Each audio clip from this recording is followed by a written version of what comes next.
जी नाज़रीन, करमपुर मां असां ख़बर जा शेयर कंदा हलूं। करमपुर भरिसां करमपुर थाणे जी अधगोट दोदाइके मां हफ़्तो 10 ॾींहं अॻु चोरी थियल ॻोठाणे मंठार महाराज जी बकरी करमपुर पुलिस रिकवर कराए मालिक हवाले करे छॾी आहे। सरदार दादा मीर ज़राब अली खान बिजाणी जे नोटिस ऐं हिदायतुनि बाद करमपुर पुलिस एसएचओ करमपुर वज़ीर अली समो जी अॻुवाणी में एहसान खान बिजाणी बेलो में खुफ़िया इतला ते कार्रवाई करे चोरी थियल बकरी रिकवर कराए वरती है, जॾहिं त जवाबदार पुलिस के ॾिसी फरार थी विया।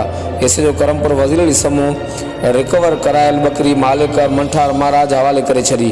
बकरी मालिक एसएचओ करमपुर एसएल टीम के गुलनि जा हार पाराए शुक्रियो अदा कयो। इन मौके ते एसएचओ करमपुर वज़ीर अली समूह मीडिया के ॿुधायो त करमपुर थाणे ते मुंहिंजी तैनाती के 1 महीनो थियो आहे।